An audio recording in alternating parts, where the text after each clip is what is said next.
All right, so back again. This is kind of going to be like part two, I guess, of my last life lessons video. And this is just continuation of bullying, but this is more so for the high school and workplace environment. And it is a bit different.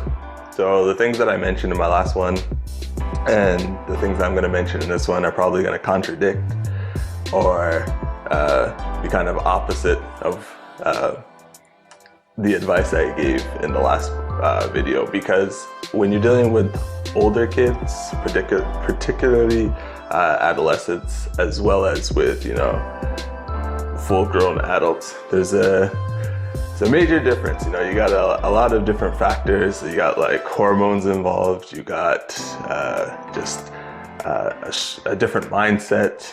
People are more stronger, more aggressive, more smarter. It's a lot of variables in there that make the situation a hell of a lot worse. Okay, and so if we're talking about the high school environment, one of the things that I would suggest in dealing with bullying in that environment is, as always, whenever you're dealing with bullying, you have to, hold your ground.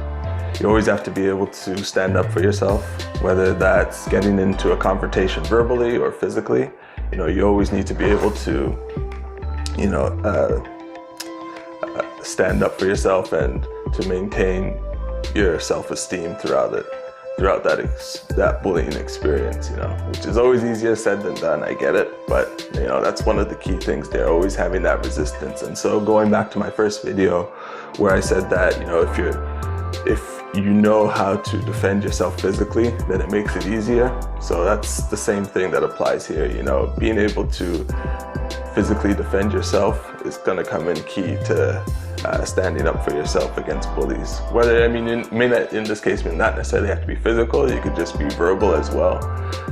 But having those physical capabilities to defend yourself does help, regardless of the situation, whether it's bullying, whether it's just life. It's like having that is always a good thing to have, and it does make things easier when you do have those skills. So definitely being able to physically defend yourself will definitely help out. But then also, verbally as well, being able to verbally defend yourself is also key too. And then the next thing I would mention, or the second thing that I would mention dealing with bullies in high school, is you probably want to be able to diffuse situations. It's not going to be the same like what I mentioned in my last video, where it's like, oh, okay, you can like try and distract people. That's going to be a bit harder to do, but if you can try and diffuse the situation somehow and try and calm people down, or try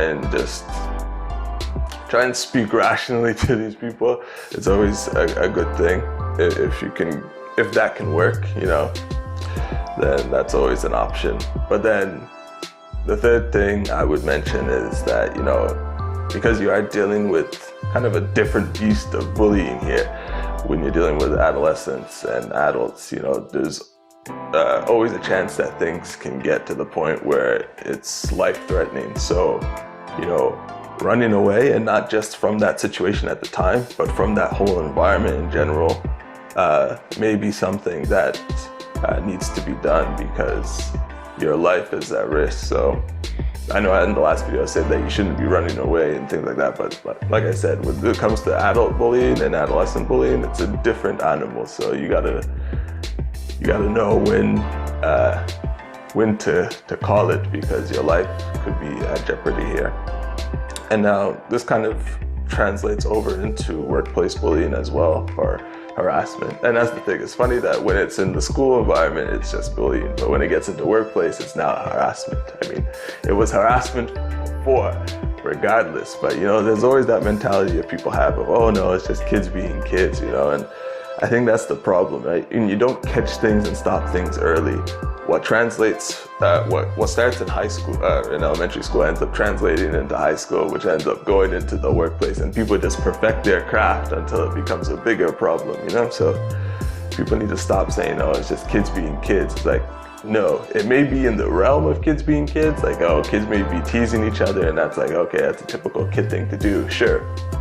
But it gets to a point where it's exceeding that realm. You know, it's like, okay, this isn't just like regular kids being kids teasing. This is teasing that's perpetual. It's, you know, ongoing. It's aggressive. It's out of that realm. And so that's what needs to be addressed. You need to stop that, because otherwise it's just gonna, from there, it's gonna go into high school. From high school, it's gonna go into the workplace. And now that's where I'm going into next, is the workplace. You know, in that kind of an environment, in a workplace environment, the same things that I mentioned for high school in dealing with bullies can still apply in the workplace, but it's a bit, you know, there's some changes. And the changes are because now that you're in a workplace, you have that HR, right?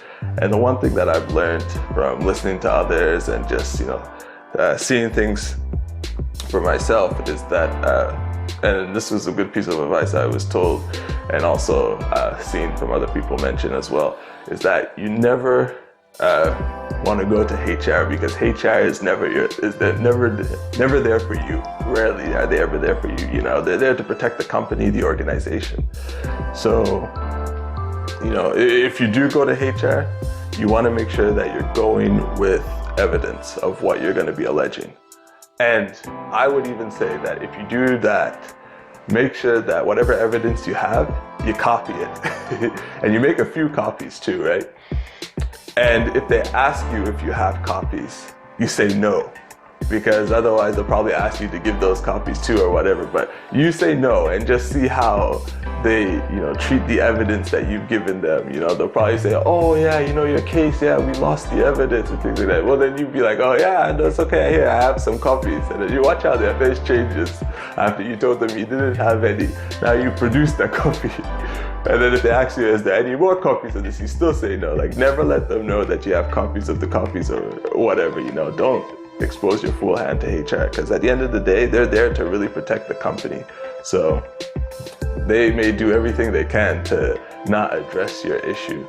So you want to make sure that you have the evidence, so that if they don't do it, then you can take it to someone else, you know, outside of the company, and hopefully get some recourse that way. But you know, so the first thing I would say is, like, you know, when you're dealing with bullying in the workplace, you never really want to take it to HR unless you have evidence. And if you have evidence, make copies, and don't tell them you have copies. Yeah.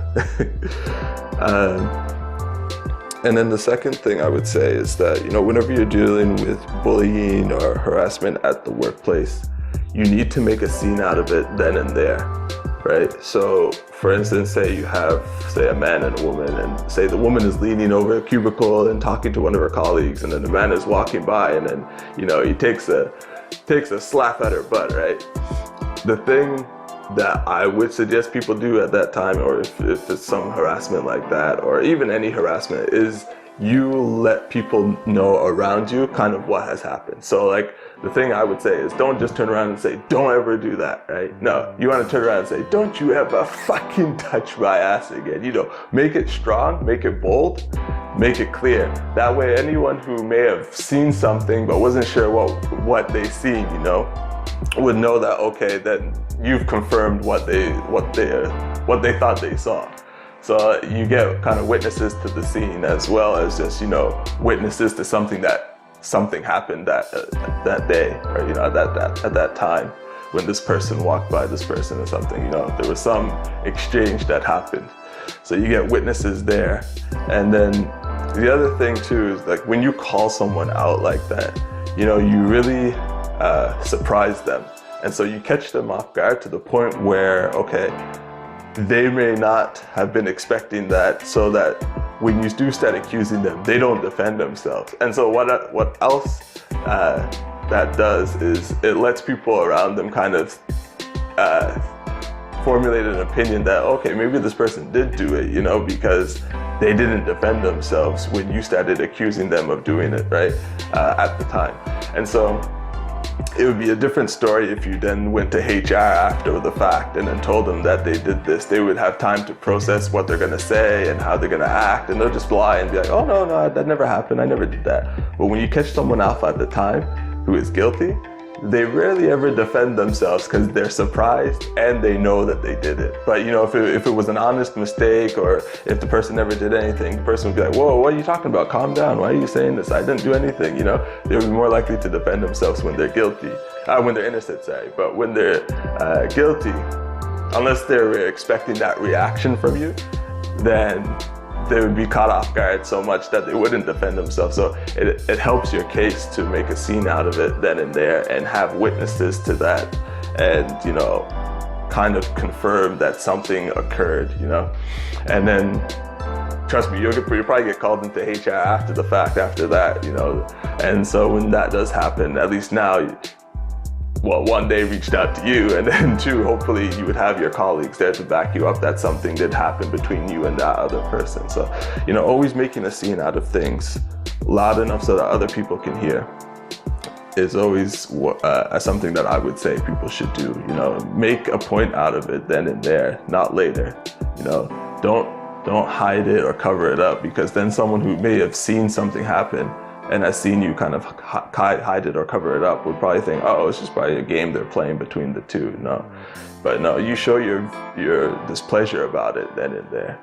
And I think, so those two things really is what I would give to someone specifically regarding the workplace, about how to deal with bullying.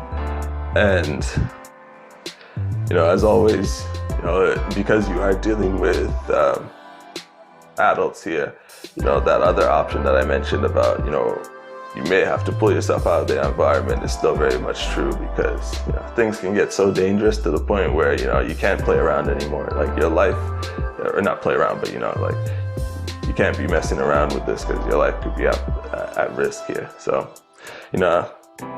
but as always, this is just my opinion, and I do understand bullying is very complex.